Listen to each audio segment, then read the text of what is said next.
Good evening, everybody. Tonight on Powwow Nation Live, we've got Miss Minnesota, the first Indigenous woman to represent the state of Minnesota. Got a great interview with her. Stay tuned. We'll be with you in just a couple minutes. Thanks for being here.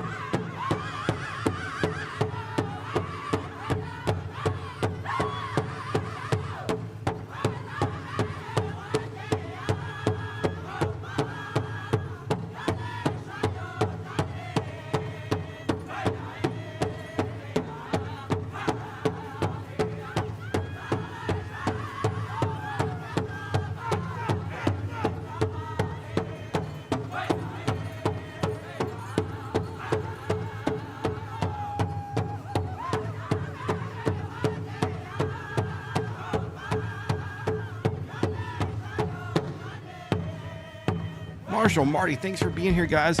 Appreciate everybody being here. My name is Paul Gatter. I'm going to give you a great interview tonight, bring you a great interview from Miss Minnesota in just a couple of minutes, giving everybody a chance to get online. While we're waiting, I'd love to hear where you're from. Post in the comments what state you're watching from.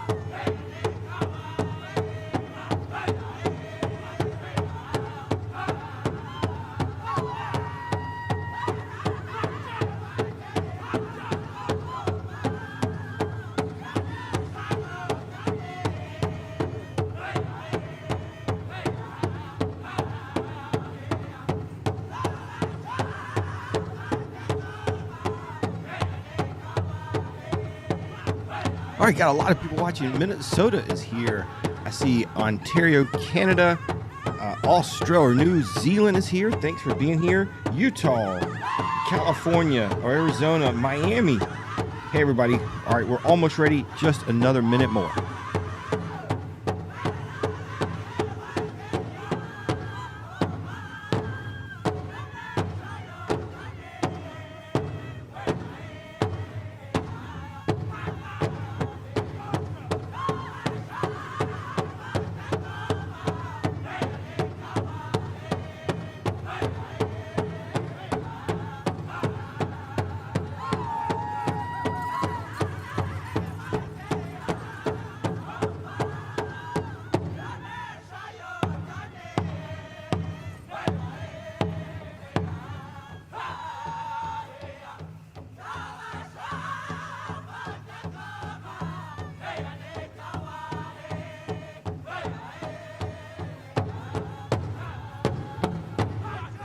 That was song number one, ladies and gentlemen. Round of applause for these ladies. Hello, everybody. My name is Paul Gatter. Welcome to Powwow Nation Live. This is our weekly show here at PowWows.com, your place to learn, explore, experience, and connect with all things Native culture. So welcome. Tonight, we're doing something new. We're streaming on Amazon Live, Instagram, Facebook, and YouTube. So thanks, everybody, for everybody is on the different platforms. Thanks for being here. So tonight, I've got an interview with Miss Minnesota.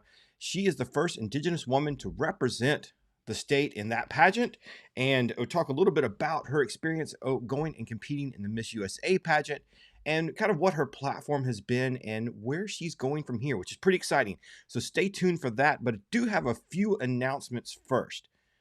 First and most importantly, let's see. We do have a contest going on right now. You can head over to powwows.com/win and enter daily for a chance at these beautiful Pendleton mugs. Or if mugs aren't your thing, maybe you'd rather have a Pendleton blanket. We've got 2 Pendleton blankets and a set of mugs we're giving away. powwows.com/win is your place to go and enter. Like I said, you can go enter daily to get more entries in there. Good luck. That runs through the end of the month.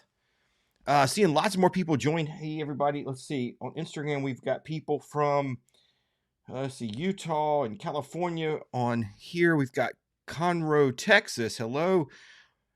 Winnipeg, Manitoba. Awesome. Williamsburg, Virginia.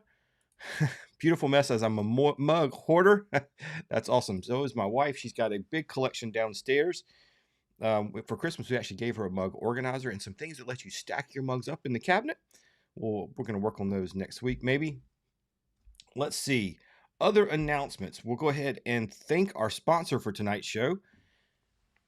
Our friends over at Department of Health and Human Services are again sponsoring tonight's show. A Healthier You Matters. Did you know there are COVID treatments that can lower your risk of severe illness, hospitalization, and even death? When COVID symptoms start, talk to a doctor right away to get treated because a healthier you truly matters. Get treatment facts over at vaccines.gov. Let's keep powwows open. Let's keep Indian country going. Thanks to the Department of Health and Human Services for sponsoring that. Let's see. I see British Columbia's here. Mexico's here. Welcome. Couple of international viewers. And Maryland, thanks for being here. Appreciate that. Okay, other announcements. So, like I said, we're trying something new and streaming on Amazon Live. So if you head over to PowGator.com/live, you can see a list of some of my picks of my favorite travel things that I use when we're out on the road. Some of my favorite picks from 2022. I went through and looked at all of my Amazon purchases that I did in the past year, and I don't recommend you do that because it's shocking and depressing and makes you want to just set a budget and not, and disconnect your Amazon. But I did that, and I went through and found all the things that we continue to still use to this day, and I made a list of that. So you can go over there and check some of those things out. And we appreciate it if you go check those out. Amazon does help support powwows.com and the show.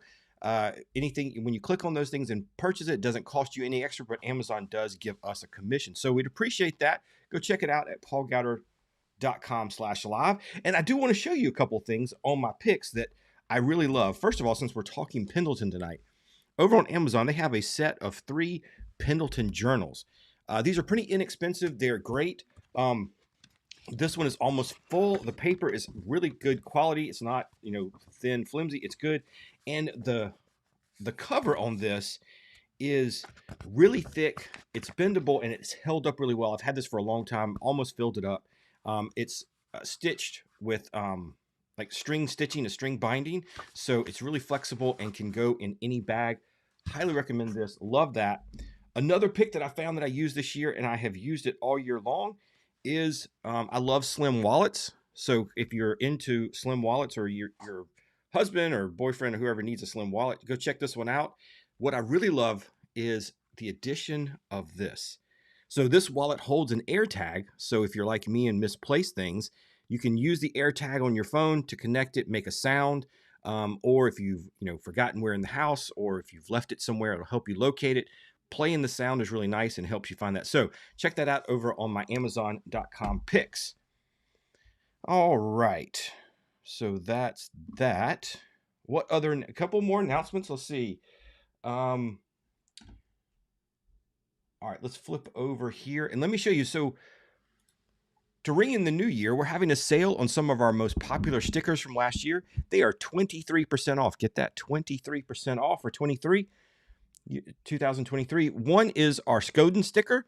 That is 23% off. The discount is automatically taken at checkout and free shipping over at powwows.com/shop. The other sticker on sale is our fan and rattle sticker. Fan and rattle sticker. Did I say that right? Didn't sound right. Okay, so check that out over there at our shop. And the last one on sale is our bear spirit. This is made up of probably 30 or 40 different tribal names in the shape of the bear totem there. That's a cool sticker. And then also we just released our 2023 powwow season t-shirt. So those are now available online as well. So go check all that out over at our shop. Again, those are ways you can help support powwows.com and things we're doing. Next announcement, important, tomorrow night, all day Saturday, Marshall's asking the question. And Marshall, you beat me to it. I'm getting ready to talk about it. So tomorrow night and all day Saturday, all day Sunday, we will be streaming live for the Pechanga powwow. Let me tell you a little bit more about that. Let's see. Let me bring that up. I meant to have this up. Sorry about that. But yes, we will have our first live stream of the year this weekend. Really looking forward to that. Michael Gabbard as you all know, if you know him, he's been helping us do live streams for a long time, and we'll be streaming live on Facebook, YouTube, and powwows.com. So here's some more information about it. Let me flip over, show you. This is going to be a really great powwow. Grand entry is tomorrow at 8, then Saturday at 1 and 8, Sunday at 1. Host drums include Black Otter, Kozad, High Noon, Indian Hill, Motown, Southern Style, The Boys, and Warpaint. That is a heck of a lineup. There's, look at this list of names here. I see several friends here: Jason Whitehouse and Ronald Manasseh, Joaquin Hamilton, Clifton Good. I mean, this is a stacked crowd of head staff and good judges with really great prize money. This is all taking place in California at the Pechanga Resort Casino. So check that out. Don't miss it. It will be live on powwows.com, Facebook, and YouTube all weekend long. Don't miss any of the dancing. Our first live stream of the weekend. Really excited about that. So hopefully you'll be able to make that and see it. Of course, remember, all of our stuff is archived, and you can watch it later if you need to as well. All right. Have I covered everything? We got our contest going on, our live stream this weekend, my Amazon picks, our sticker sale, our new shirt. Yes, beautiful mess. This is a one in California. Another California powwow for you. Okay, I think that's it then. Let me so Rachel Evangelisto is from Minnesota, and she is from the Standing Rock Sioux tribe, and she competed in the Miss America pageant as the first Indigenous woman from her state to represent the state in that pageant. And she's heading to law school. She's also been working in ICWA, the Indian Child Welfare Act, as an advocate for children and really helping out. And that's a huge issue that's going on right now with the Supreme Court. And it's really awesome to hear from somebody that's working on the ground and involved in it from a daily, a kind of a daily aspect, and somebody who's really in the grassroots of it. But more importantly is what she's looking to do in the future. And so you'll hear all about that from her. So here is my interview with Miss Minnesota. Thank you so much for being here. I'm here with Rachel Evangelisto, right? Close. No, I messed it up. So close. we just talked about it. Sorry. And then I go and mess it up. But Miss Minnesota just recently competed at the Miss America pageant, right? Yep. Miss USA. Miss America. Miss America. Yes. And the first Indigenous Miss Minnesota. So excited. And it's been really fun to watch, over social media and following the videos and things going on, how you've been representing yourself, your tribe, and then also what you've been wearing. That's been really fun to watch. So thank you for being here and spending a few minutes with us. Yes. No, thank you so much for having me. I'm really excited to be here. Yeah. Well, let's start with it. Tell us a little bit about yourself and how you got involved in pageants. Yes. So I'm Rachel Evangelisto, Miss Minnesota. I live in Minneapolis, and I'm 25 years old, and I'm going to law school next August to study Native American law. I first started competing within the Miss America organization when I was about 13 years old, and that when I really reflect back on that, I mean, I was so young when I started, but even then, I knew that there was kind of this negative narrative that was surrounding me where I lived of that there was only so much I was going to accomplish because I was Native, that I wasn't going to graduate high school or college. Like, I had people telling me that where I lived. And I've always been a little feisty and a little tenacious. So I said, you know what? I'm going to prove you wrong. I'm going to show you what I can do. I'm going to show you that I can do this. And so I found that avenue within the Miss America organization, and I really loved it. It's so much more than, I think, a beauty pageant. That's what a lot of people see it as, but it's a scholarship competition. So it allowed me to grow and to push myself and to advocate for things that I care about, and led me to becoming the first Indigenous Miss Minnesota. That's really cool. That's exciting. And, I've talked to Ashley Collingbull, who went through the same kind of path, in the pageant world. Yeah. And it's cool to hear that there are different paths for people to find their way. And this is an interesting one when we don't hear about a whole lot in Indian country. Along the way, have you seen many other Indigenous people joining in, or you still kind of trend setting there? I I think right now, literally, like we're just starting to see people grasp onto what this organization is, or just beyond Miss America, what scholarship competitions or even beauty pageants have to hold for Indigenous women. I think so often, like we never saw ourselves represented anyway in this work, like within Miss America or any other organization. We never saw ourselves as beautiful or like put out into magazine covers to say like with pride, I'm Indigenous, I'm a beautiful Indigenous woman. And for me, I would have loved to have seen that when I was growing up. That would have made a world of difference to me. So I knew when I became older that I wanted to be that representation. And now, I mean, people like me, people like Ashley Collingbull, we're kind of carving that path to allow other women to follow us because while we're the first women within these roles, we certainly do not want to be the last.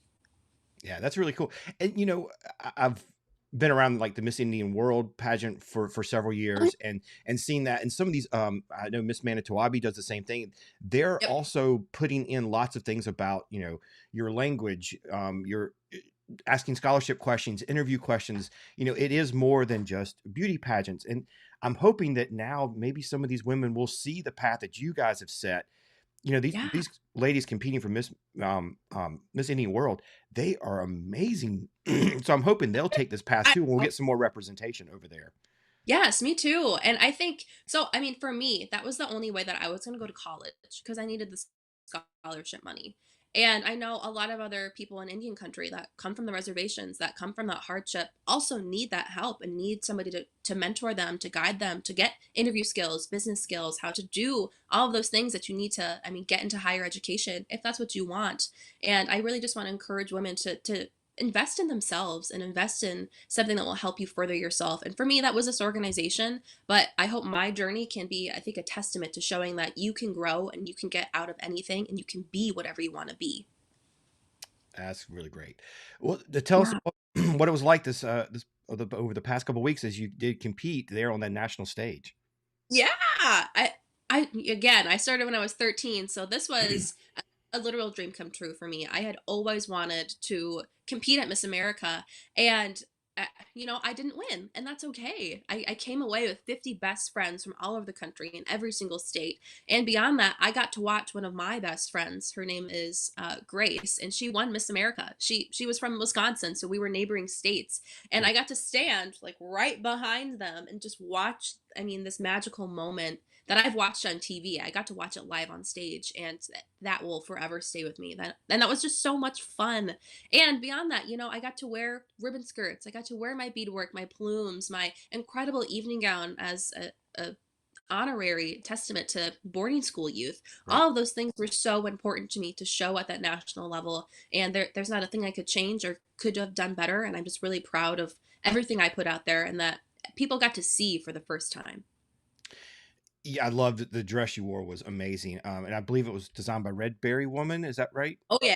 Yeah. Yes. Yeah, she does some just incredible work. Yeah, she's awesome. Right? I Yeah. love her. Yeah.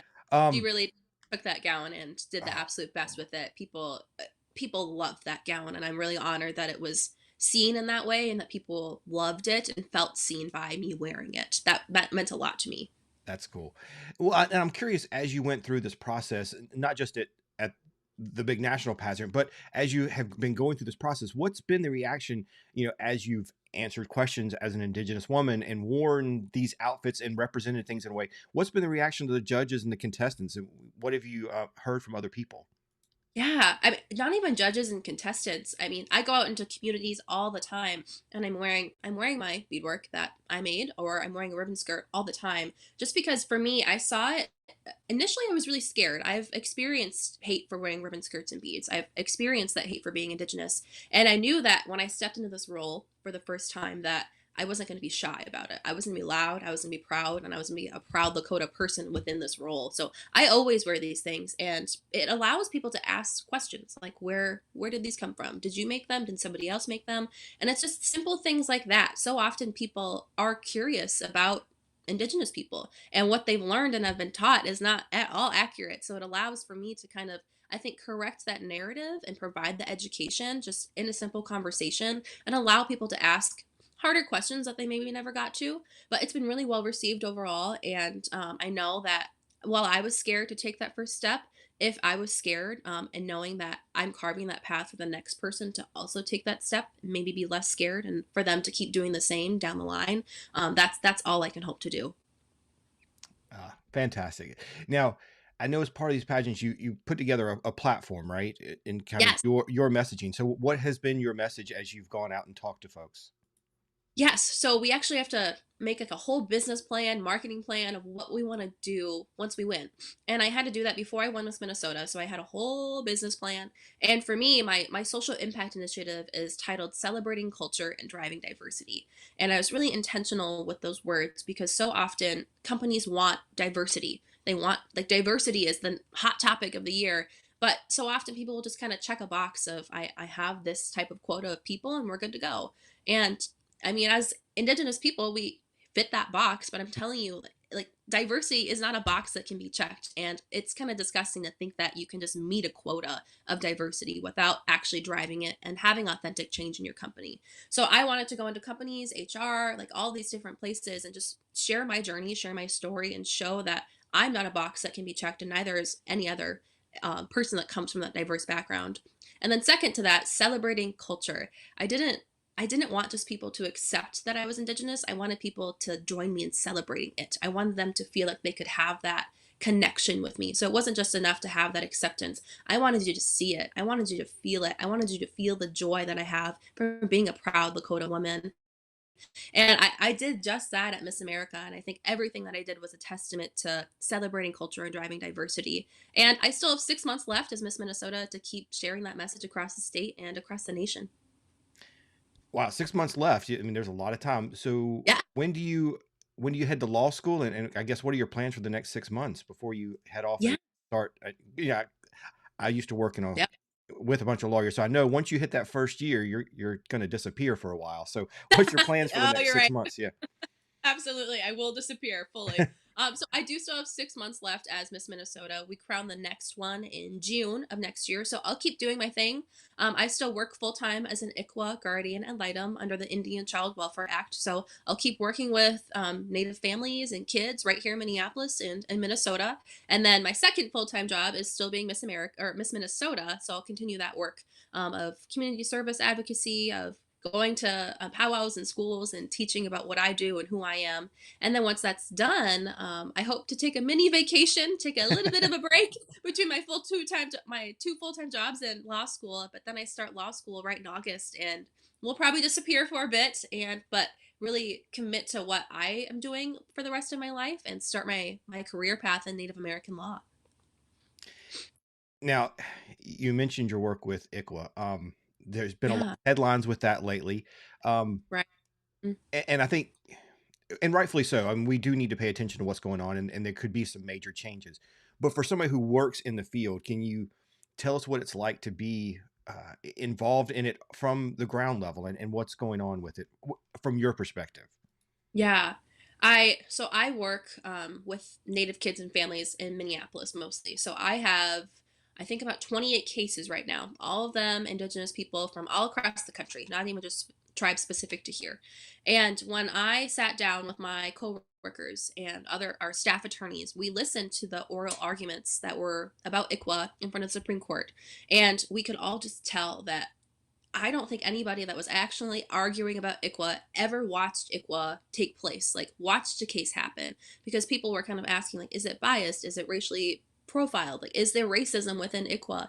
And for me, ICWA, the Indian Child Welfare Act, is the gold standard of what we can do for all children. I wish that wasn't just applied to Native kids. I wish those standards of active efforts of giving the absolute best to help families and kids come together was applied universally. And so beyond that, it's not racially biased either. Yes, there's preference to Indigenous families, but that's just preference to culture, cultural preservation, because we watched that get destroyed generations ago, and how that generational trauma carries over to have the system that we have today, which is flooded with Indigenous kids and families. I mean, there's still repercussions of what have been happening for years, and ICWA was working to correct that. And I'm nervous. If I'm honest, I hope that they don't overturn ICWA, even a piece of it. I think it really has value to what we have for Indian country and just beyond that, child protection as a whole. So I look forward to going to law school and advocating for that, because if they do overturn it, I'm gonna march my little butt right back in there and get it overturned so that stays because it's just vital to what we have to offer in Indian country and to preserve it. Yes, and it's scary to think about Yeah, what the implications can be if it does overturn and what the next domino could be. So yeah, it's something we all yeah, need to pay attention to. It is so important. and- That's great. Now, um, you, I mean, it's really exciting to see, you kind of setting this path, not just in the pageants, but then going and working as somebody that's going to fight for tribal sovereignty and fight for tribal issues. So absolutely. what do you tell the young ladies that are watching? How can they how can they start this path? Or, what kind of advice would you have for them? Yeah.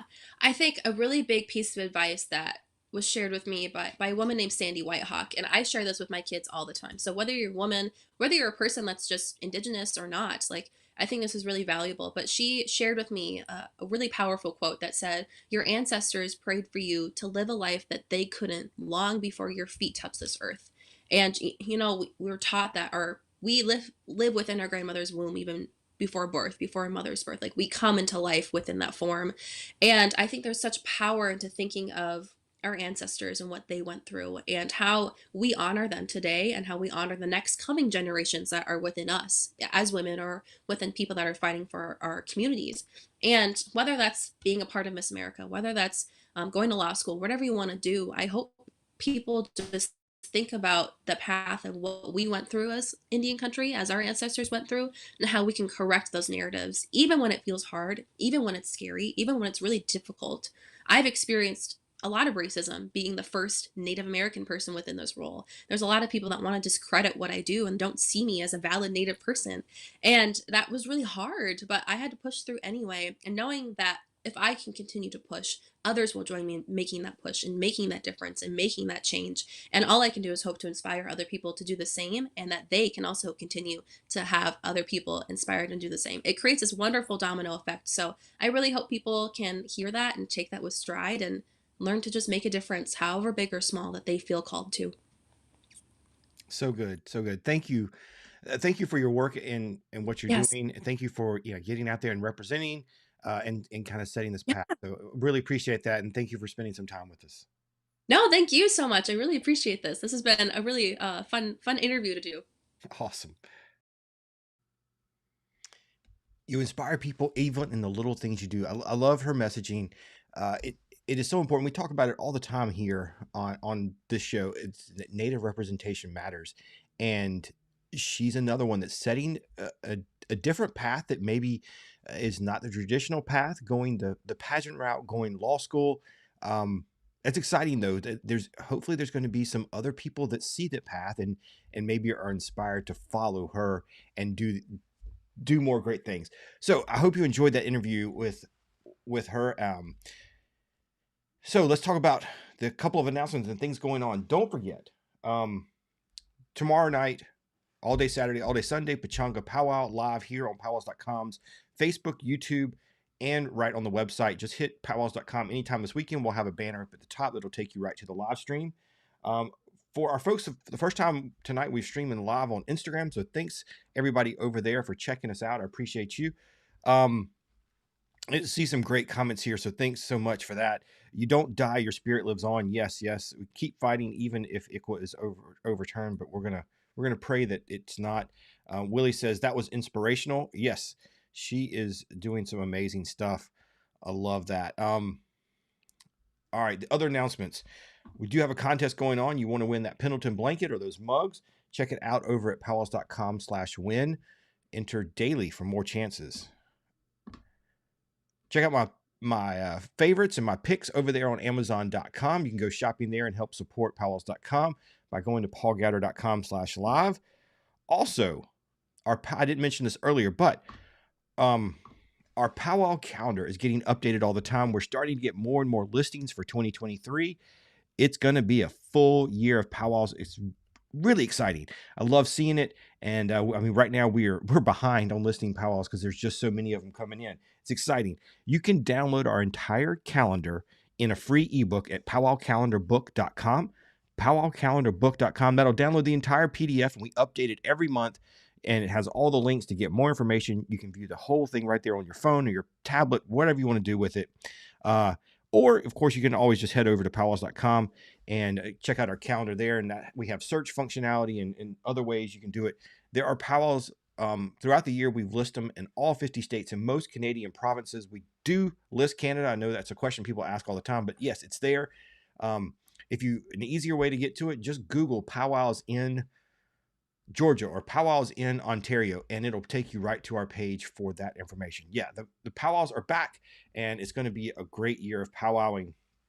All right, I think that was all the announcements and all the things going on. Thank you for being here. I appreciate it. 2022 or 22 was such a great year. So many changes for powwows.com. We rolled out a new interface. I went full time, just a little thing there. And it was a big year for the world and Indian country. And thank you for watching and supporting. I really appreciate it. You've made a huge difference with powwows.com and for me and my family. So thank you. Thank you for being here. 2023 is going to be really incredible. I cannot wait to show you some of the things we have planned. There's so much coming and so much positive things happening. So thank you for that. Continue supporting, continue being part of this community. Thank you. Have a great weekend. Look forward to seeing you online at Pechanga Powwow this weekend. Enjoy all the singing and dancing from California. Thanks, everybody. Have a great night. Be safe and spend some time with the family this weekend while you're watching the Pechanga Powwow. Good night.